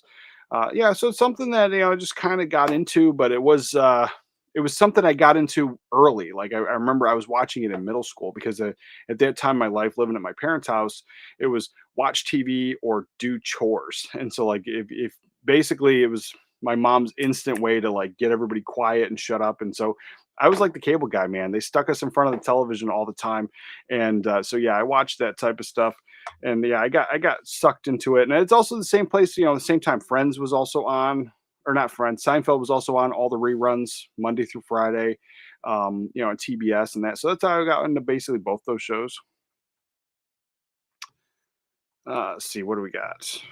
Let's see, awesome. Scrubs is awesome. Unfortunately, I don't think the complete series is even on Blu-ray. Yeah, I heard Scrubs is coming back. They're like not rebooting it, but they're bringing back the original cast or as much of them as they can. Scrubs Blu-ray box set when they were brand new releases that let's see that BDVD got screwed me up a little bit. The box sets when they were brand new releases that basically started to build my current collection. Oh yeah, yeah. I heard Scrubs is coming back. What do we got? This is a random. Also picked up Gladiator 4K Steel. Was definitely entertained. Oh yeah, the original or the new one? Because I don't know. Is the new one out yet? I haven't seen the new one, and I was like, kind of not interested in it either. But the first one, I love the first one. Love the first one, but I didn't. I didn't get it. But I also get the reference. Are you not entertained? Yeah, I love that movie. But I just have the standard 4K. I didn't grab the steelbook or anything like that. Frank, morning, brother. Morning, guys. Morning, brother. Let's see. Frank says, busy day today celebrating my twin girl's 8th birthday. About to see Mufasa. Oh, well, enjoy that. Enjoy your time at the theater, brother. Let's see. Yeah, got that. John says the OG. Yeah, that's a good one. Good one. Yes. I would be entertained too. Yeah, so Amadeus is something that I don't know if you guys are interested in it, but I know I've heard people talking about it and like in the community, other YouTubers, I've heard people kind of get excited over it. And I just feel that I was like, I don't know. I was like, it's something I saw when I was a kid. I liked it the one time. It might be a one and done. I'd love to revisit it. So it's on my radar, but not a day one for me for sure. And then we're here to talk about Constantine. So this one comes out in February. Everyone's talked about this. The art. I actually love the fact that obviously I did not like the original art that they were pushing, saying like there was a placeholder. But I kind of feel that it was the YouTuber community and not me, but like I've heard a bunch of people complaining about this. So I feel that we got different art because of that. Because like I said, anytime I've ever seen that where the art wasn't set in stone, that's the art we ended up getting anyway. So, but the fact that this is not like the original Blu-ray that we got, I like that. I like that that's different. That's your regular standard slip version. So this one here comes out February 18th. So mine's already on pre-order from the UK, and I'm getting that big edition premium box set. So super stoked about that one. But yeah, this is I would if I wasn't getting that version, I would 100% get this. But the steelbook, I think the steelbook's kind of fun. I'm not big into steelbooks anymore. Constantine is one of my all-time favorites, but it probably makes my top 100 and doesn't necessarily make my top 25. I haven't made that list yet. I haven't like really sat down because I know my core solid five in most of the genres. Like I could just name those out. So Constantine might be close to being in my top 25, but it's one that like as this is coming out, I don't feel I need to keep the Blu-ray. So I think it falls into my and I don't have any other version of it. I don't have the DVD or anything. So I think it falls into my top 100. So that's where that is. But so there's that version. Then the steelbook is actually pretty cool. I don't mind it, but if I was buying steelbooks again, I don't know if this version would make me pick it. Like I think I might have just picked it based on whatever one was cheaper at that point. So this one here, so share the screen. I don't mind it though. I think it's fun. I think it's fun enough. You got it could have been maybe a little bit different. Maybe if there was like some spot glossing, but it looks a little cartoony, like that cartoony art, which is, I mean, it's fine. It's better than what we were getting. But if that fire was spot glossed, I think it could be dope. So obviously I can't tell from this image, but yeah, either way, I know a lot of fans are super excited about this one. Got that, but this is the version that I'm getting, and I had this on pre-order right away. Can I make this bigger? All right, let's see. Share the screen. So this is the version I'm getting, and let's see. Yeah, so you're getting the steelbook with that. There's the back side of the steelbook. It's coming with this mini posters here, which are fine, but this box, that's what I'm kind of into. Let's see. There we go. So you're getting the way the box is. It's got this poster art here. Love that because I was kind of not really afraid, but I was kind of feeling that we were going to get a boring plain box and then maybe just that newer steelbook. But then when they updated it, we're getting this. Big fan, big fan. So yeah, that's what I'm into. But yeah, like I said, I don't think it makes my top 25. I don't feel I need to keep the other versions of this movie. So happy to get rid of my Blu-ray. But yeah, that was a day one pre-order for me. I didn't even care what the artwork looked like. That's how much I like the movie, and I wanted it on 4K. We got that. Let's see. Dolph Herrera says, "I'm getting the Ultimate Collector's Edition of Amadeus." Yes. Are you kidding? Are you serious? Because I didn't know there was an Ultimate Collector's Edition. If you're not kidding, if you're being serious, like I did not know there was one. But if you're kidding, I get it. Yeah, it's one that definitely it's on my radar, but I don't think it's a day one. Um, John says, so I already have a nice digibook of Amadeus that I thought the case looked great. Never watched it. I suppose you recommend it. Yeah, I was like, it's one of those things that, it really depends. Like, I don't know you as like, I mean, I know you, but I don't like, we haven't hung out a ton. So like, I don't know what kind of movies you're really into and like how much crossover between my favorites and things that I recommend that we like. And so then I can't really gauge if I'd recommend it. So for me, I liked it as a kid, but I know all of everybody I've known my entire life thought it was a boring movie. So it's one of those things. If you're into like cinema that's not, super action and kind of boring, like maybe this will be your film. Maybe it will be. So I was like, I liked it, but it's not a day one. But yeah, I get it. I get it. But yeah, it just depends. Like if you're into like older cinema, you're into slow burn stuff. I thought it was fun. There was definitely laughable moments. I remember laughing about it when I was a kid, but it's not really a comedy.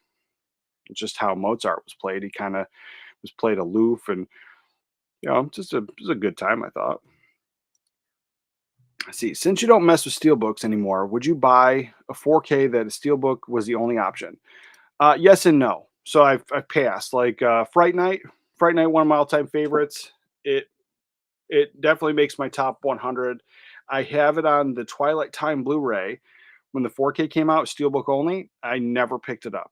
I've been tempted to pick it up several times, but then if I did, I would actually just get a different Blu-ray case, keep my Twilight Time, put them both together, and just give away or sell the steelbook.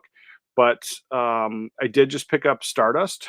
So Stardust is over there, but Stardust, the simple plain steelbook, there was two versions of it. There's like a Walmart only, which is what I ended up picking up because I just happened to be at the Walmart, and then there was the Amazon version. The Walmart only version, I hate it because the discs are stacked. They didn't do the two separate plastics, so I got to get a different insert for it. But then the Amazon version, both discs are in their own little space in the same side, and it has a little bit different artwork.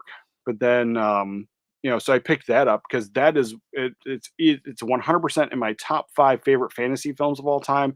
It 100% makes my top 25. So I have no problem picking that up, but I've passed on some. So, and then obviously like the Nightmare on Elm Street, this Constantine one, if the steelbook comes in a slip box and like a big premium set, no problem getting that way. But other than that, like there have been plenty of steelbook onlys that I've just completely passed on, mostly because I have the Blu-ray already and I don't need it. But then, at the same time, there was one that I didn't have at all. And I don't remember what it is now, but out of spite, I ordered the VHS off eBay. So I was like, I don't need it that bad. I wanted to watch the movie, but I was like, for $5, getting it shipped to me from eBay was way better than spending, close to $40 on a steelbook that uh, it's just another thing that's probably going to get damaged. There have been a ton of the steelbooks in my collection, not all of them, but a ton of them that I have upgraded to. And most people look at it as like a downgrade, but upgraded it to like a standard release and then traded it in. And then like there was a couple that I found at thrift stores in the bookstore. So there was the Moana 4K. That's a steelbook. It's actually a really sharp looking steelbook. It's got some debossing on the back, I think. But the 4K is amazing. The steelbook's fine. I got it so cheap, and I didn't like purposely get it. I just kind of found it. And I found that like before I made that decision of like I'm really just not buying them anymore. But then what was it? Saving Private Ryan, the 4K. I found that at a used bookstore in the steelbook. So like it was a Blu-ray steelbook. The steelbook says Blu-ray on the spine, but inside is a 4K movie. So I don't know if somebody, either that's how they were, or if somebody just had a steelbook and kind of Frankensteined it and then got rid of it at some point, because I found it at the thrift store for really cheap. And so I have that one, and I haven't upgraded or parted with it because I like the film, but there's that. But then there's been quite a few of them that I just completely dumped off because damage, like, and having to worry about it, and it's just easier to get rid of. And I just traded those into the bookstore. Oh, we're going to talk about that too. We are going to talk about that too. Uh, Adolfo Rare says I'm as serious as cancer. All right. Well, if there's a premium Amadeus set, I will check it out. I will probably pick it up at that point, but like still might not be a day one for me. Frank says, "Hey, buddy, did you talk about the Kick-Ass Fifth Element edition you were able to pre-order?" I have talked about it. I didn't talk about it today, but it came up last week for sure. Test one. Hey, what's up, brother? Kill Bill 1 and 2, standard or steelbook? Standard. 100% standard. I love the films. Like, it definitely makes my top favorite Tarantino films, but probably not my top 25. It was like we're going to talk about that. Actually, we can talk about it right now. I had pulled up the Lionsgate Limited edition because it's something that easily forgotten about, but it's something newer that was coming out, and I don't dislike the artwork on it. It has like a comic book feel, um, so it's one of those things. If if it was only if it was that was the only option, I would pick up the steals. I would definitely pick up the steals if that was the only option. See, it's not sharing. There we go. But Jackie Brown, out of all my Tarantino films, like I love Reservoir Dogs, easily my top five, but Jackie Brown is my number one favorite um, Tarantino film of all time. And I wouldn't even pick this up. Like if this is the only option, yeah, that's what I'm getting. But like I want a standard version, and I like the colors and I like that, but I don't know if I even love the Jackie Brown steelbook. The Kill Bill 1 and 2 steelbooks, I like them more. They have like if you when I do that, it doesn't let me zoom in. When you look in their face and the way they've done it, it looked like the old dot. I don't even know what they call that, but the old dots for the old comic strips. I kind of like it. I like what they did there. Big fan. And then the Apocalypse Now and this Conversation movie, they both get released this month. So it's something to talk about. But at $80 for this big set. Now the UK had a set like this. Almost every single thing. I don't know if they had a steel book, but everything else was there. They concluded the cassette tape, that big premium box set. So this is something the UK had. And then this Apocalypse Now, we've seen that artwork many times before. I don't think we've ever seen it in this color palette, but I actually like the yellowish orange in the title because obviously I'm a big fan of yellow. So there's that. But out of all these Tarantino ones, I really do like the Reservoir Dogs. These make my favorite Tarantino films easily. So I don't know. It's kind of hard. It's kind of hard to say. Kind of hard to say. If that was the only version, those Kill Bills, 100%, I'd pick them up, and I would definitely get the protector case and one of those things, and go a little bit more all out to kind of have them. Yeah, yeah, that's it. Let's see. Arthur says my pre-order for Kill Bill 1 and 2 are in. Sweet, sweet, and thanks. Yeah, no problem, brother. Let's see. Adolfo Rivera says, I'm trying to collect all the Warner Brothers Ultimate Collector's Edition. I'm still missing Lost Boys and Gremlins. Those are two great ones. Those are two great ones. So there was like, and that's why, I wanted to bring up this Lionsgate thing here too. So it's like that one, the Warner's Brother Ultimate Collector's Edition is something that I kind of forget about. This Lionsgate thing, I kind of forget about too. It gets brought up sometimes, but I kind of forget about it personally. And it was because Sony did this PlayStation 5 Essentials 4K line, and then they also did this before. And I've showed off my Leon and Fifth Element versions of this, but they this company Sony released this, and this is a Blu-ray. It has the Atmos on them. But these kind of cooler, different like collector pieces. They got this like plexiglass that opens up for the book, all the information. It's just kind of different, kind of new, neat, and so, they did that. Then they did this PlayStation 5 Essentials collectors, like 4Ks that you could get. And as I'm trying to collect every single version of those two movies, they did release a Fifth Element one that's almost impossible to find. Now, I did find Zombieland a couple times. It's popped up on eBay. But yeah, as I'm trying to collect it, it's becoming a holy grail because it never comes out. It was like very, very limited. And I don't even know where they sold those things or when they did. But so yeah, these like smaller limited things, I'm trying to get more attention to it because I forgot about them. You forget about it, it goes away. They only put out like Sony only put out like a handful of these, like 4 or 5 of these, and they're not practical. They're definitely not practical. They're for your collector of that specific movie. It's basically like people that collect steelbooks, but steelbooks got huge when they didn't used to be. These just kind of went away.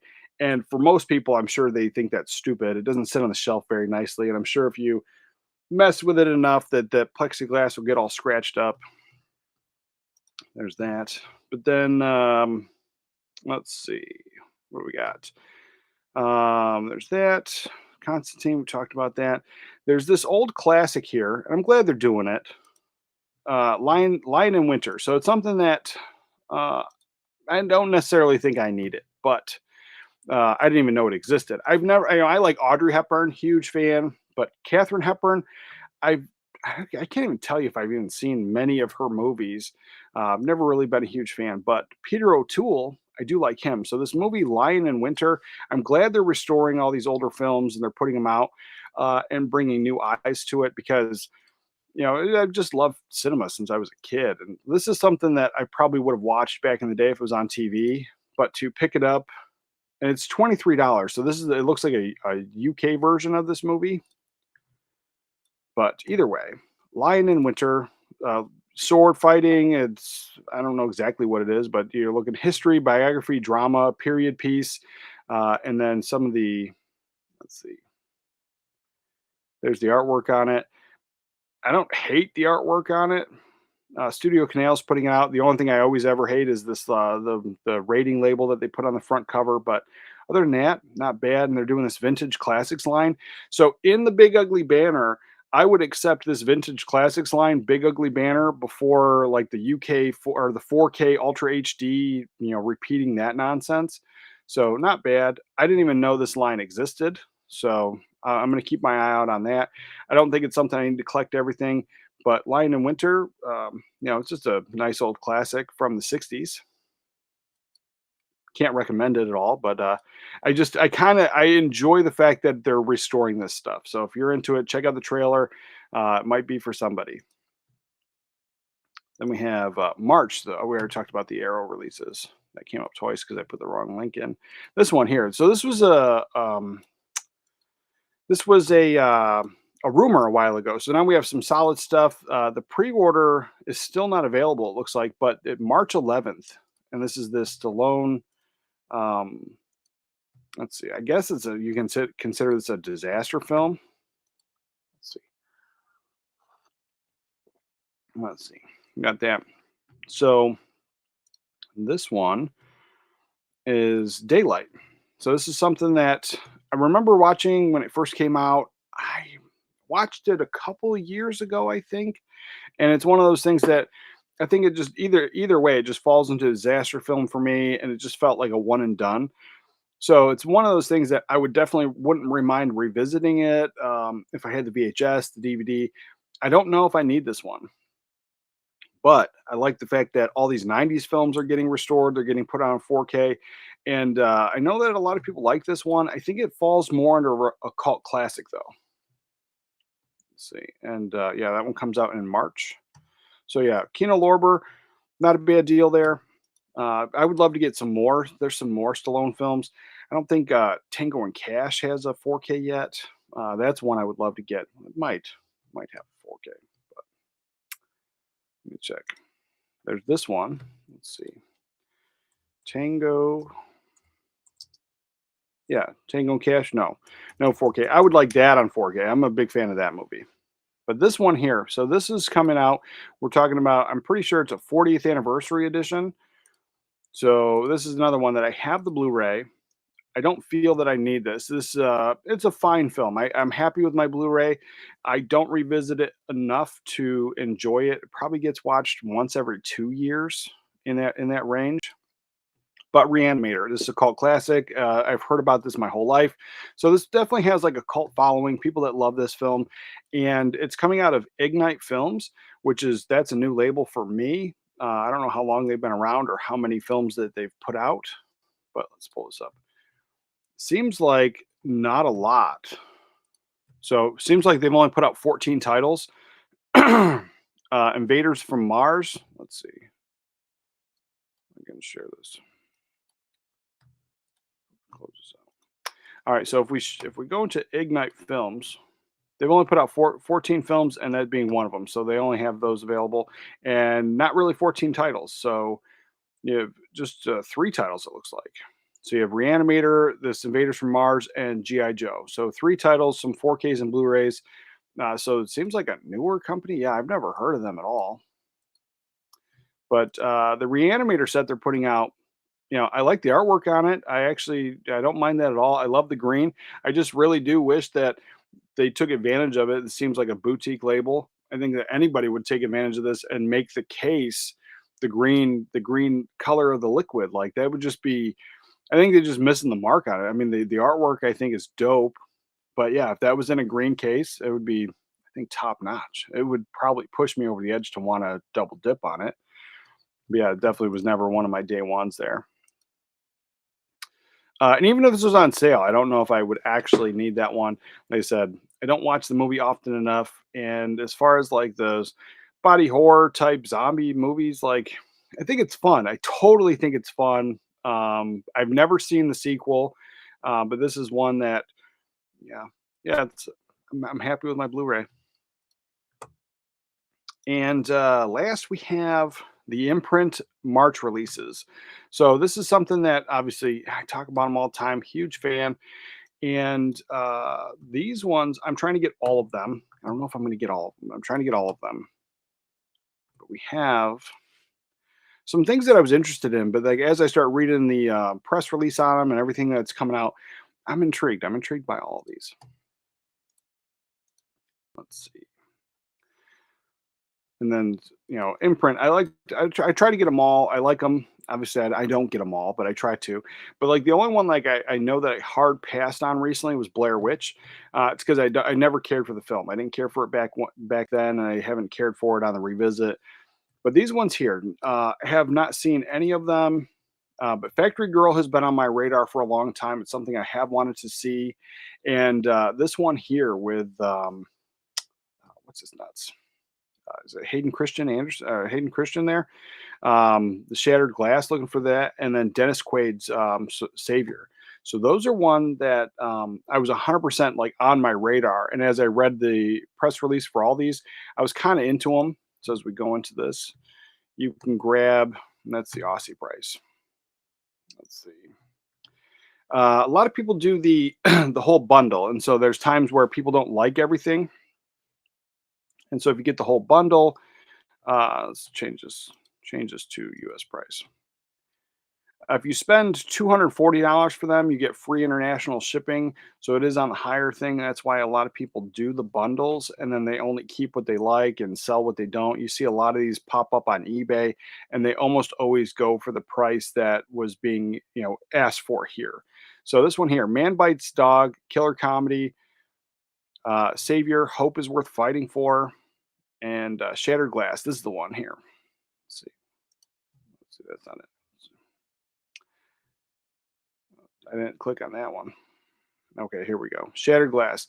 So this is a worldwide first on Blu-ray, the real life story of journalist Stephen Glass and the shocking scandal that rocked the U.S. publication. The New Republic is brought to life by writer and director Billy Ray, the screenwriter behind Captain Phillips. So this is one that I always argue that I love the old trailers. And so if you were to make an argument that uh, if you were to make an argument that Blu-rays are crap because when you pop in most of the old VHS tapes, they play a bunch of trailers before you watch the movie. Some DVDs did that, and then there's been some trailers on some of these Blu-rays, but not always.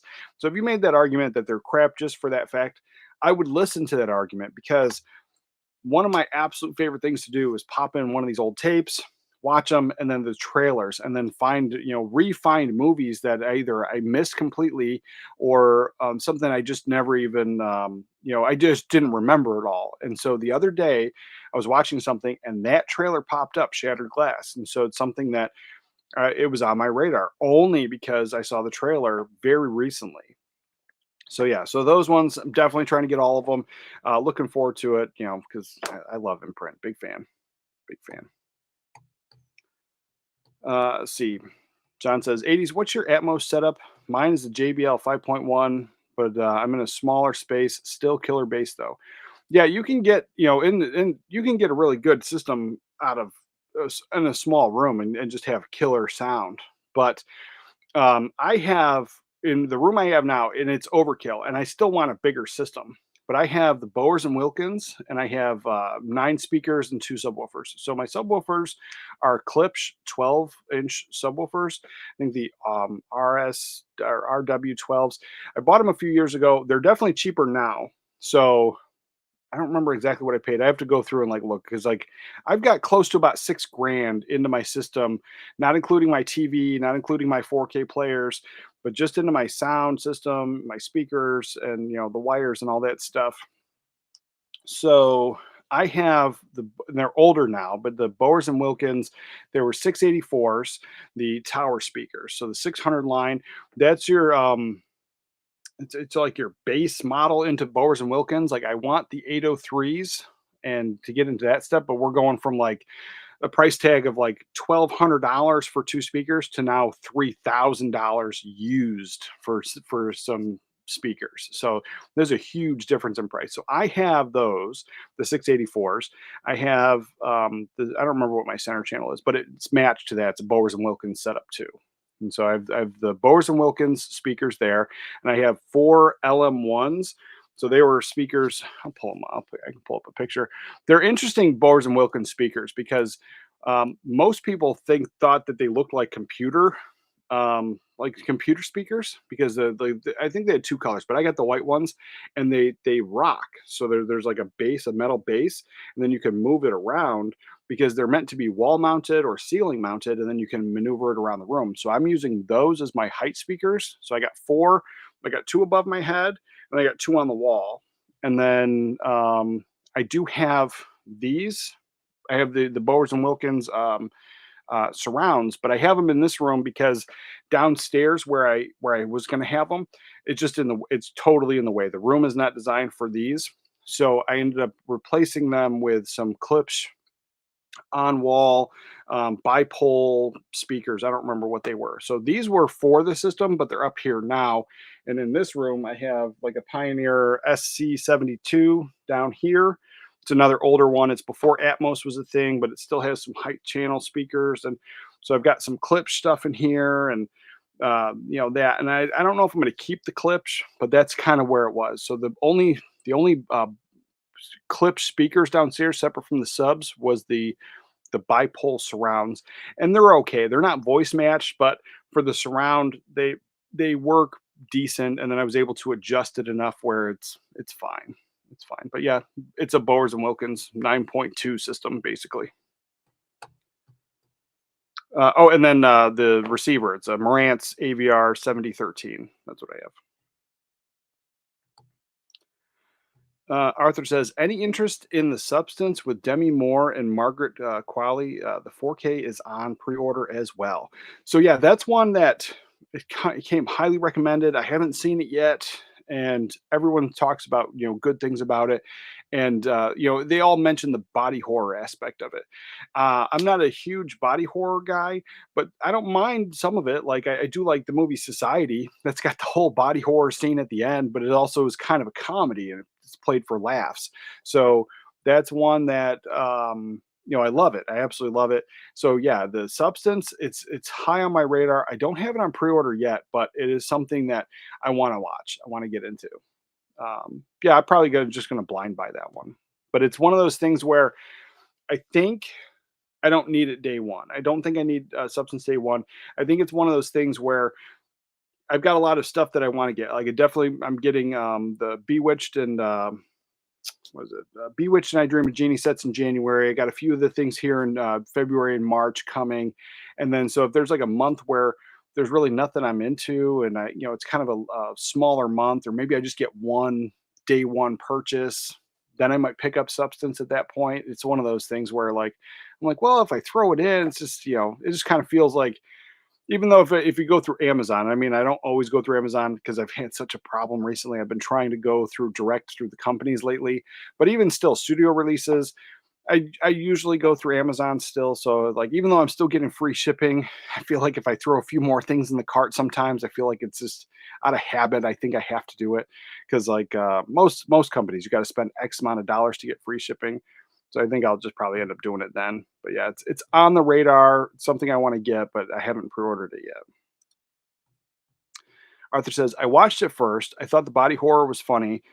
Good watch. Check it out." Yeah, you're the first person I've heard that said the body horror was funny. Like everyone kind of mentions it, but like that's great. Like Society, I think the body horror is hilarious, and I mean obviously that one has like the dark comedy there. Oh, here I was bringing this up. I forgot. I get talking. Even forget to take a drink of my coffee. Let's see. Bowers and Wilkins. Bowers and Wilkins. LM1. So I have these basically.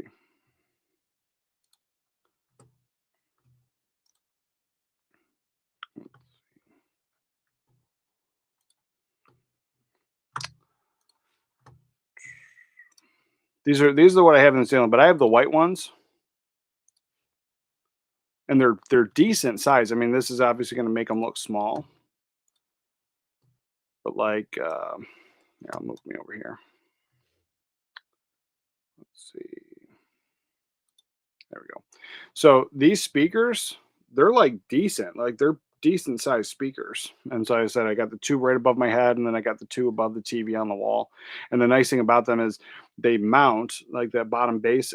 You mounts to the wall, and then or the ceiling, and then the whole entire thing is pivotable. So you can just kind of move it around and take it whatever. So yeah, that's what I'm using for height speakers. Let's see, got that. Let's see. Blue Corner says, if you want to watch young and old boobs, it's the one to watch. Oh yeah, Substance. Yeah, I've heard that. I have heard that.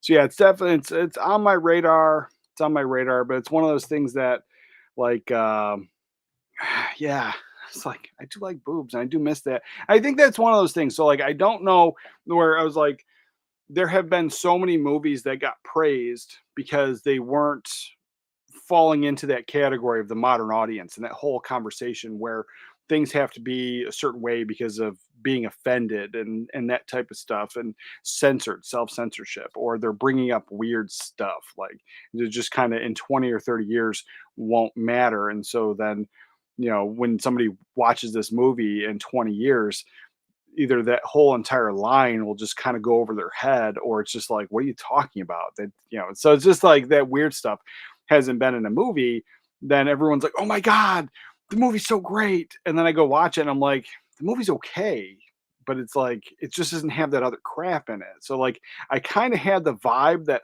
the Substance was like that where it just kind of was so opposite of what we've been getting for movies lately that it just kind of got put higher up on a pedestal because like people that don't like that type of stuff were also then recommending the movie to me and I was just like so that's when I like kind of pumped the brakes if like a few of like the movie people or like a few of you guys were like oh man you totally got to check that out but in like my real life like people that don't like movies were all about it I'm just like you can't have that blanket love. So I just kind of I had that feeling that maybe it's just maybe a mediocre film or maybe an okay film, like a one and done, and then just people were amping it up a little more because it didn't have the modern audience stuff and boobs, clearly boobs. So it's yeah, it's definitely it's high on my list, high on my radar, but just I knew it wasn't like a day one pre-order. But if there's like a how many what kind of versions of this are there? Let's see, Blue Corner not Blue Corner, Blu-ray, Blu-ray.com,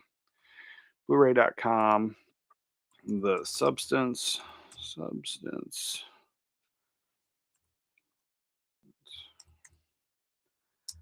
So the 4K versions, there is a slip box, a standard version, and then a regular slipcase version. Yeah, let's see.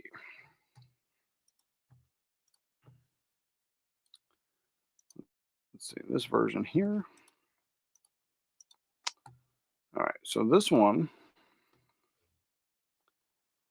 the movie. Never even seen this one. Yeah, this brand here. I'm not a yeah. I don't hate it. I don't hate this at all. Let's see. Share the screen. So this one here, where does it come out of? Oh, so this is the one we can get here. So it looks like American version. Pre-order pending. Check back for dates. Yeah, this one. Yeah, I'm not. I like it. I've never had that label before. Let's see what else they have. They got a ton of stuff. Um, More of your artsy stuff. Oh, I have Priscilla, but I think I have an A24 of this. I don't think I have this movie. Yeah. I'll definitely check it out. But then we have this regular version here from Australia. I actually kind of like that. I like that. I like that probably a little bit more than the scarred up spine. Um, yeah, I mean, and Demi Moore, you can't go wrong. Yeah, I don't know. I might move this up higher on my list. So it was definitely something that I'd get eventually, but I think I'm talking myself into it now. And then this one here, um, yeah, I don't really dig the two eyes on the cover. Like, I get it in the movie, whatever. But like on the cover, I'm like, I'm not into the two eye thing, the two pupils. So yeah, I would get I really dig the Australian version of it. Let's see. Arthur says, "Yeah, the censorship stuff is crazy. That's why HBO Veep is awesome. It's so offensive. Couldn't make something like that today." Yeah, I might go back and check that one out because that was the one like House of Cards was always on my radar because everyone recommended it, but it's one I missed back then. And then the whole controversy with Kevin Spacey, and then it just kind of ended. So yeah, those two shows were kind of on my radar a little bit, but like I never got into them. And then we cut the cable, we cut streaming and all that stuff. It's been over 7 years now, so it's been quite a while. So if it's not usually right in the forefront, like if I find Veep at the thrift store or used bookstore, I'd probably pick it up 100%. But yeah, one I haven't, but I'll check it out now. Now you piqued my interest a little bit. It's not bad, but I got questions. Not one I'm rushing back to. The substance. Um, No, there's only one version of me, and you have to deal with it. Yes, that's true. It's true. It's true. All right, yeah. So I think we're gonna wrap it up. Again, we did another long show today. I had another great time. Love hanging out with you guys, but yeah, I'm gonna have to wrap this up. I got a big day. I still got videos to put out. Like I said, tomorrow, I'm taking my kid. We're gonna go see National Lampoon's Christmas Vacation in the movie theater. So that's something I'm really looking forward to. He says, "All right, I want to knock out those videos."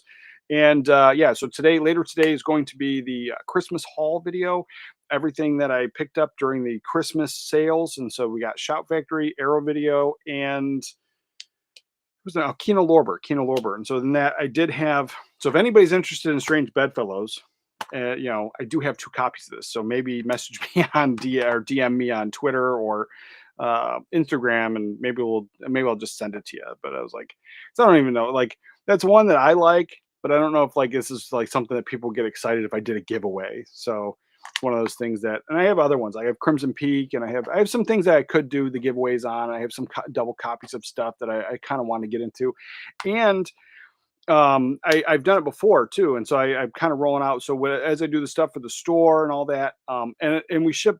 I'm pretty sure all over the world because we ship stuff to Australia. So I'd have to double check. I'm pretty sure all over the world it works. So the giveaways through the store, and so it's starting in January.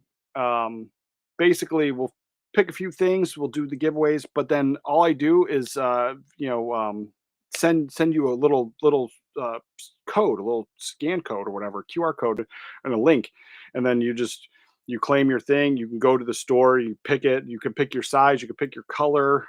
And so, like, if I did shirts and there was different options, you can pick all your stuff and then ship it to you, 100% free. And then that way, there's like no exchange of addresses and all that stuff. So that's actually something cool. So starting in January, we've done it. Like I said, we did it before. We were doing it for the members for a little while, but then like it just kind of if you start doing the random drawings and like who gets what, and then sometimes members, stick around, and sometimes you get new members, and so it's just kind of a thing. So I might just start doing once a month, middle of the month, starting in January, starting up those giveaways again. And so we'll do a shirt and a mug. We'll start off that way and see how it works. So we'll do that. And like I said, I got those other double copies of stuff we'll be giving away. So let me know if you guys like that or you care or whatever. But other than that, hope everybody has a good Christmas. If you celebrate Christmas, holidays, if you whatever you celebrate, have a good holiday. Yeah, catch you guys next Saturday. With that, remember to watch a movie today. Catch you guys next time.